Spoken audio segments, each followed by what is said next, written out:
Imagine a country with arguably the worst geography in the entire world. It possesses no major mountain ranges to act as a natural fortress, no jagged coastlines to deter naval invasions, and historically almost no significant natural resources to fuel an empire. For centuries, this nation sat on a vast, flat plain, a literal highway for conquerors, surrounded by powerful enemies who took turns invading, partitioning, and attempting to wipe its name off the map entirely. Even after the World Wars, it remained a shadow of a nation, trapped behind the Iron Curtain, desperately poor and politically weak. But today, a transformation is unfolding that is defying every historical precedent. This same country is currently on track to become the most dominant force in Europe. Its economy is expanding at such a breakneck pace that leading economists predict it will leapfrog the United Kingdom to become the world's fifth largest economy by the year 2030. Its citizens, who spent decades fleeing to the West in search of a better life, are finally returning home in record numbers. Perhaps most shockingly, the United States is beginning to shift its strategic focus away from traditional allies like Germany and France, choosing instead to rely on this rising power as the primary guardian of the West. This isn't a work of political fiction. It is the reality of modern Poland, the emerging superpower of Europe. In just 30 years, Poland has fundamentally altered its destiny. But as it climbs toward the top, it faces a new set of dangers that could dismantle everything it has built. To understand why Poland is suddenly the it country of the 21st century, we have to look at the intersection of its brutal history and its brilliant economic reinvention. The story begins with the curse of the map. Today, Poland shares borders with Germany, the Czech Republic, Slovakia, Ukraine, Belarus, Lithuania, and Russia. Geographically, Poland sits on the North European plain, a stretch of land that is remarkably flat. While great for farming, this flatness has historically been a death sentence for Polish sovereignty. Unlike Switzerland, with its Alps, or Britain, with its English Channel, Poland has no walls. For centuries, whenever a Russian Tsar or a German Kaiser wanted to move their armies, they simply marched across Poland. To the north lies the Baltic Sea, but even this offers little strategic independence. To reach the open ocean, Polish ships must pass through narrow choke points controlled by other nations. This forced Poland into a perpetual state of dependency, always at the mercy of whoever controlled the surrounding waters. However, it wasn't always a story of victimhood. If we go back a few hundred years, the Polish-Lithuanian Commonwealth was one of the largest and most powerful empires in Europe, stretching from the Baltic to the Black Sea. It controlled vast territories, including modern-day Belarus, Ukraine, and even significant parts of Russia, reaching as far as Moscow. But by the 17th century, the empire began to crumble from within. Internal revolts, religious intolerance, and endless infighting between the nobility weakened the state to the point of collapse. The Ottoman Empire delivered a final series of blows, and by the late 18th century, Poland was literally swallowed by its neighbors, disappearing from the map for 123 years. The 20th century brought more blood and fire.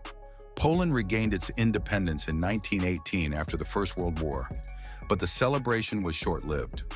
To the east, the newly formed Soviet Union saw the collapse of Germany as an opportunity to spread communist ideology across Europe, and Poland was the only thing standing in their way. In 1920, the Soviet Red Army marched to the very gates of Warsaw. In what historians call the miracle on the Vistula, the Polish army pulled off a stunning tactical victory, pushing the Soviets back and securing Polish independence for another 2 decades. But the peace was a fragile illusion. In 1939, the nightmare returned in full force. Nazi Germany invaded from the west, and just weeks later, the Soviet Union invaded from the east, honoring a secret pact to divide Poland between them. For the next 5 years, Poland became the primary graveyard of World War II. When the war finally ended in 1945, there was no true liberation. Instead, Poland was handed over to the Soviet Union, becoming a satellite state trapped under a communist regime for the next 40 years. Between 1946 and 1990, Poland was an economic prisoner. Under the Soviet system of nationalization, the state owned everything from the smallest bakery to the largest steel mill. Private business was virtually illegal, and every economic decision, from the price of bread to the production of tractors, was dictated by Moscow. Innovation died, motivation vanished, and the economy stagnated. When the Soviet Union finally collapsed in 1991, Poland was the sick man of Europe, facing hyperinflation and extreme poverty. This is where the modern miracle begins. In the early 90s, Poland realized that to survive, it could no longer be a buffer state between East and West. It had to become part of the West. It joined NATO in 1999 to secure its physical safety and the European Union in 2004 to secure its economic future. Suddenly, the old enemies were now neighbors and partners. The engine behind Poland's rise is a series of sincere economic policies that prioritize long-term growth over short-term political gains. The first and most vital step was a total rejection of the communist mindset. The Polish government moved aggressively to privatize state-owned industries. They understood a fundamental truth about human nature. People are driven by reward and profitability. Communism fails because it removes the incentive to excel. If everyone receives the same reward regardless of effort, the drive to innovate disappears. By handing the economy back to the people, Poland unleashed a dormant entrepreneurial spirit. While neighboring countries like Russia fell into the hands of a few oligarchs, Poland focused on creating a transparent, competitive environment for small and medium-sized businesses. But there was a catch. Most developing nations fall into what economists call the middle-income trap. This happens when a country grows by offering cheap labor for manufacturing, but then stops growing once wages start to rise and companies move to even cheaper countries like Vietnam or India. Poland saw this trap coming and moved to avoid it by investing in its most valuable resource, its people. The government launched massive educational initiatives, providing free or heavily subsidized training in high-tech fields like engineering, data science, and software development for anyone over the age of 16. The result has been a surge in high-value human capital.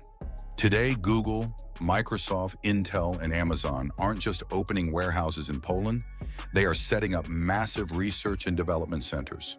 Poland is no longer just the place that builds the parts, it's the place that designs the software. This economic explosion has led to a historic phenomenon, the reversal of the brain drain. For decades, the best and brightest Polish minds moved to London, Paris, or New York. Now, for the first time in history, they are coming back. The quality of life in cities like Warsaw and Wrocław is rivaling Western capitals, but with a lower cost of living and a higher sense of security. Furthermore, the ongoing war in Ukraine has brought a new wave of highly educated, motivated workers into the Polish economy, further boosting its productivity and filling labor gaps. While the economy serves as the heart of the new Poland, its military is becoming the muscle. Following the Russian invasion of Ukraine, Poland realized that it could never again rely solely on the goodwill of its neighbors. Poland is currently engaged in the most aggressive military buildup in modern European history. They are spending nearly 4% of their GDP on defense, more than double the percentage spent by most other NATO members, including Germany. They are on a global shopping spree, purchasing hundreds of state-of-the-art M1 Abrams tanks from the US, K2 Black Panther tanks from South Korea, and F-35 stealth fighters. Their goal is simple: to create a military so formidable that no enemy, not even Russia, would ever dare to cross their border.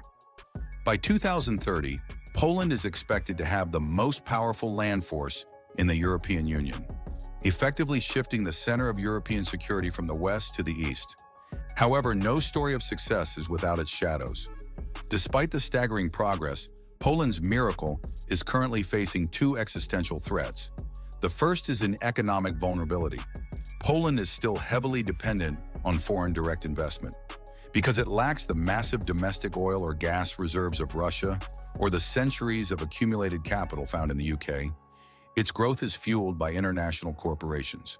If global tensions rise or if the European Union experiences a major crisis, these companies could pull their operations, leaving Poland's economy to stall. The second threat is internal. Poland is deeply divided between a conservative, traditionalist government and a liberal pro-EU opposition. This political tug-of-war has led to clashes with the European Union leadership in Brussels, over issues like judicial independence and media freedom. The EU has even threatened to withhold billions in funding or revoke certain membership privileges if Poland doesn't align its laws with EU standards. For a country that relies so heavily on its integration with the European market, a divorce or even a separation from the EU's core would be a catastrophic, self-inflicted wound. Poland stands at a historic crossroads. Geography may have been a challenge and history a burden, but with vision and perseverance, a nation can rewrite its destiny. Poland's rise proves that even the most disadvantaged countries can transform into global powerhouses.